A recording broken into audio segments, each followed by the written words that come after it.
Hello everyone. Here is the next problem from system of circles. Find the equation of circle which passes through the origin. Origin का मतलब 0,0 से पास होगा कहते हो. And intersects the circles orthogonally. कौन से circles? ये दो सर्कल्स को ऑर्थोगोनली इंटरसेक्ट कर रहा हूं. तो अपन क्या करना है यहाँ पे सॉल्यूशन में पहले लिख लेना we know that circle equation क्या है अपने पास x square plus y square plus 2gx plus 2fy plus c is equals to 0. This is your given circle equation, right. इसको हम क्या करेंगे स्टार इक्वेशन बना लेंगे. ये किससे पास हो रहा? Star equation passes through origin. वही बोला ना, origin से पास हो रहा.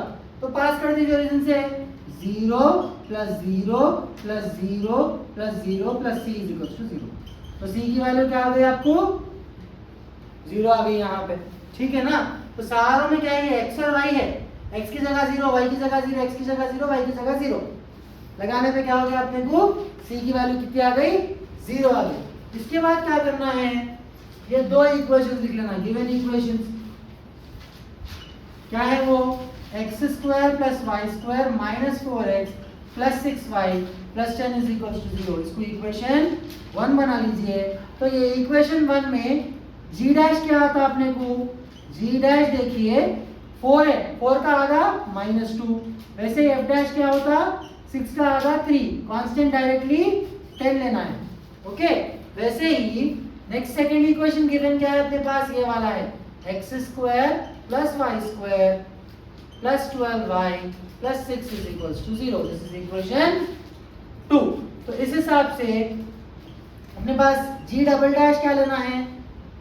g का y x का कोएफिशिएंट नहीं है ना यहाँ पे, तो g डबल डैश 0 आता, f डबल डैश जो है 6 आता और c डबल डैश जो है 6 आता. ये 6 क्यों आ रहा? 12 है यहाँ पे. 12 का आधा कितना आता? 6 हो आता. अब क्या करना, ये और ये इक्वेशन ऑर्थोगोनली टच कर रहा और ये और सेकेंड इक्वेशन ऑर्थोगोनली टच कर रहा. दोनों को अलग अलग सॉल्व करके g और f की वैल्यू निकालने की कोशिश करना है, ठीक है ना. तो given equation star and 1 cuts orthogonally. Formula 2g dash plus 2f dash is equals to c plus c dash, right. तो क्या हो रहा? 2g dash. तो यहाँ पे g f की वैल्यू क्या है? 2g तो 2g है, 2f तो 2f ही है. तो 2g और 2f ऐसी रखिए. g dash की वैल्यू -2. तो 2g into -2 plus 2f into 3 is equals to constant c कितना आया था आपको? 0 आया था. 0 प्लस c डैश की वैल्यू 10. ओके तो क्या हो गया ये? -4g plus 6f is equals to 10. 2 अगर कॉमन लिया, अगर यहाँ पे भी 2 ने मल्टीप्लाई करेंगे अपन, क्या करेंगे डायरेक्ट 2 कॉमन ले लो. क्या हो जाता? -2g plus 3f is equals to 10. क्यों एक्स्ट्रा स्टेप करना जरूरत नहीं है, तो अपन डायरेक्ट यहाँ पे कॉमन ले सकते, तो कॉमन ले लेंगे, ठीक है. तो ये 2 और ये 10 कैंसिल होके 5 हो जाता. -2g plus 3f is equals to 5. This is equation 3. 1 2 यहाँ पे आ गया ना, इसको अपन थर्ड इक्वेशन ले लेंगे. वैसे क्या दिया गिवन क्वेश्चन में? Star and 2 cut orthogonally.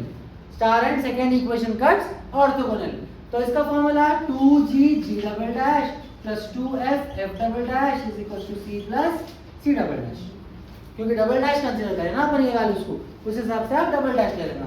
तो 2g तो वैसे ही 6 0 हो जाता प्लस 2f भी वैसे ही है, ये होता 6 is equals to constant c की वैल्यू अपने को फर्स्ट में निकल रही थी 0 प्लस c डबल डैश क्या है अपने पास?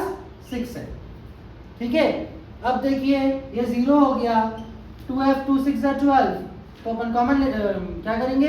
ऐसे लिखेंगे, 0 लिखने की जरूरत नहीं है, इसको 2f into 6 लिख लेंगे इज इक्वल्स टू 6. ये 6 और ये 6 कैंसिल.